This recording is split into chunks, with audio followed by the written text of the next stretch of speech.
and welcome. My name is Adrian. Today we will talk about self-regulated learning and its four main strategies. Then we will also talk about how can we apply these strategies in our classes as teachers to be. So, let's start with our content table. First, we will talk about what is self-regulated learning. Then we will also talk about the importance of self-regulated learning.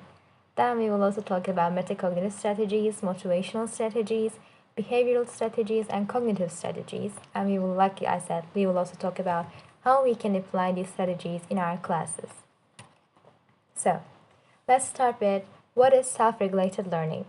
Self-regulated learning is a process where learners actively take control of their own learning. It means that students don't just receive information, they plan, monitor, and evaluate their learning on their own. Like it's basically a student-centered teaching model instead of a teacher-centered. So, let's also see the importance of self-regulated learning. Self-regulated learning increases academic success and long-term learning. It builds independence and responsibility in learners. It also helps students cope with challenges and stay motivated, which is very important. And it encourages lifelong learning, not just studying for exams. So, it's a very effective.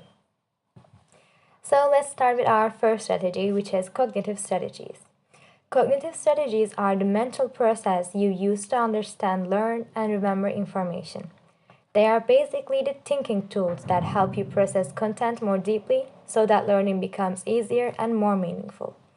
In cognitive strategies, we will talk about summarizing technique, note-taking technique, making connections technique, rehearsal technique, organization technique, and elaboration technique. So let's start with them. First, summarizing technique. Summarizing means reducing long information into its key points. It helps you focus on main ideas rather than details. For example, after reading a very long chapter, writing 2 or 3 short sentences can help you to memorize the main idea of the topic. So it can be very helpful for our students. As a second technique, we have note-taking technique. It means writing important ideas in your own words.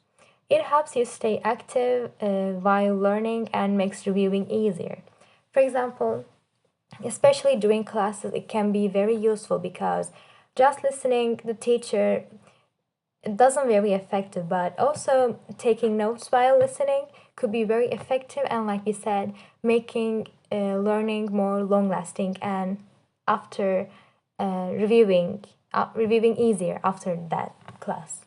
So it can be very useful. As a third technique, we have making connections technique. It means linking new information to what you already know, for example, and it creates strong memory pathways in your brain. For example, connect a new grammar rule to one you learned before, and like these. It can also make learning more long-lasting. And as the fourth technique, we have rehearsal technique. Rehearsal technique means repeating information to remember it. For example, practicing vocabulary through repetitions, like writing the vocabulary more than once, can be learning more long-lasting. And as the fifth technique, we have organization technique. Organization technique means structuring information so it makes sense. For example, creating charts, tables, mind maps, or grouping similar ideas could be very useful in this technique. And as the last technique of our cognitive strategy, we have elaboration. Elaboration means expanding on information by adding examples or explanation. It makes learning deeper and, like we said, longer lasting. So it can also be very helpful for our students. So, as teachers to be, how can we apply cognitive strategies in class? For example, during reading and lessons, ask students to summarize each section in 2 or 3 sentences, or use guided note-taking templates so they can focus on key ideas. And Have them connect new concepts to previous lessons, like this is similar to blah blah blah, can be very helpful during lessons or maybe our readings. Also, as activities, how can we apply it? We can create mind maps on the board together, or use think, pair, share, where students explain a concept to a partner. Or you can ask them to give short turns into your own example sentence tasks to practice elaboration. So, this was how can we apply cognitive strategies in our classes. So, as a second strategy, let's talk about metacognitive strategies. Metacognitive strategies refers to methods used to help students understand the way they learn. In other words, it means process designed for students to think about their own thinking. In this strategy, we will talk about planning technique, monitoring technique, and evaluating technique. So let's look at them. First, we have planning technique. Planning means deciding how you will study before you start. For example, choosing which topic to study first, blah blah blah. Planning can be very useful for students before starting studying. As the second technique, we have monitoring technique, which means checking your own understanding while learning. Like, for example, let's ask ourselves, do I really understand this type of questions? It can help to check ourselves if we are really understanding the topic. And as a third and last technique, we have evaluating technique, which means reflecting on how well you learn after finishing. For example, after a quiz, noticing which parts you didn't understand and why. These are important. And again, as teachers to be, how can we apply these strategies in our classes? For example, before learning, ask students to set a learning goal for the lesson. Like, for example, by the end of class, I want to understand blah blah blah. We can ask these questions to them and want them to answer it. And we can also show them how to make a plan. Example, like which questions to focus on, blah blah blah. We can teach them to them. We can teach these techniques to them.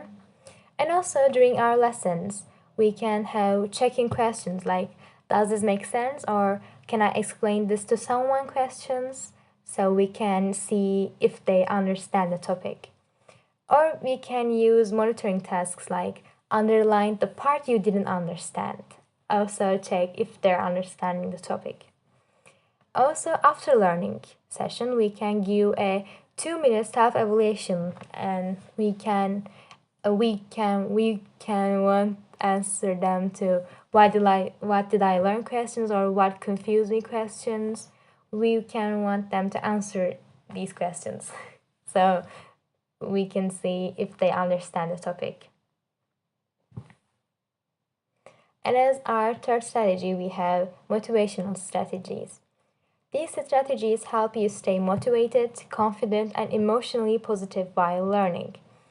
For these strategies, we have 3 techniques: positive self-talk, self-reward, and goal orientation. So let's look at them. First, positive self-talk. Positive self-talk means encouraging yourself with your supportive thoughts. This is very important because sometimes we can have students in our classes that they don't trust themselves, some shy students. So encouraging them to do positive self-talks could be very effective and useful. And as a second technique, we have self-reward technique. Rewarding yourself after completing a task. For example, studying 1 hour and then allowing yourself a short break or treat. This technique can also be useful for some shy students, and I think this can especially be helpful for our students who don't like studying. Like, if they don't like studying, we can encourage them like these small self-rewards, like stickers maybe, and maybe some chocolates. And as our third technique in the strategy, we have goal orientation technique. Goal orientation means setting personal goals to stay focused. Like, for example, I will learn 20 new vocabulary words this week. Again, this can be very useful for our students who don't like studying, but they have to at some point. So we can encourage our students to telling about these techniques. And how can we apply motivational strategies in our classes? For positive self-talk, teachers can say, this part is tricky, but you can do it. Encouraging students to write a small motivational sentence in their notebooks also can be helpful. But I think it's very important for teachers to say these small motivational sentences during classes. Because like we said, some students can be shy and not confident. So it's very important to say these small words during classes. And as our second technique, goal setting, we can ask students to set weekly goals like I will finish 3 reading tasks successfully this week. We can want them to write some small goal sentences like include in 1 week. And for the reward system, small rewards like stickers, like I said, privileges or short breaks can be very helpful. So, like I said, these techniques are very important to encourage and make our students motivated.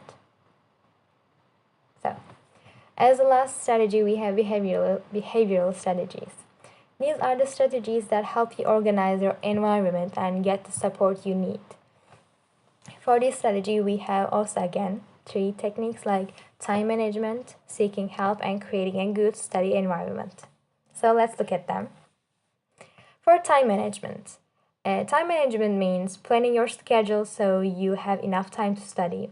Because for teachers to be, we can't want our students to give their all energy to studying because everyone has their own life. So if you want them to study every time, it would be boring and they wouldn't study. So we, as teachers, we must teach them to how can do their time management, which is very important. As our second technique, we have seeking help technique. Seeking help means asking teachers, friends, or online sources when you don't understand something.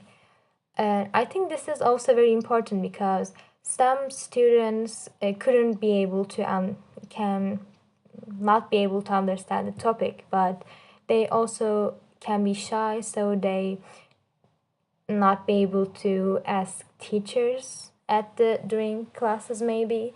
So I think for teachers it's really important to ask these questions in the class, like is there any point you didn't understand, or is anyone have a question?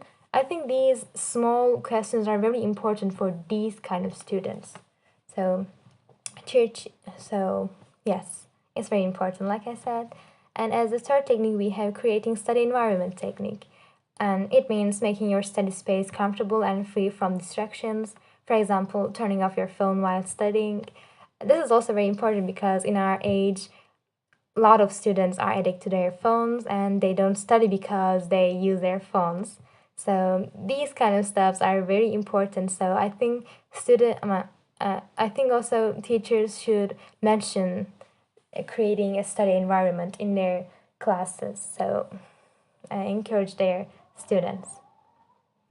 So how can we apply behavioral strategies in our classes? For time management, teachers can show how to divide tasks like 5 minutes reading, 10 minutes activity, 5 minutes reflection, blah blah blah. And they can also use timers to help students sense how long tasks take. Also for seeking help section, they can create a 3 before me rule, like check your notes, ask a friend, then ask a teacher. Like I said, it's very important, so teachers should be careful about this in their classes. And for the learning environment, they can establish routines like keep only needed materials on tasks, put phones away, blah blah blah. These strategies are very important. So, that was all we were going to talk about today. Thank you for listening to me. See you.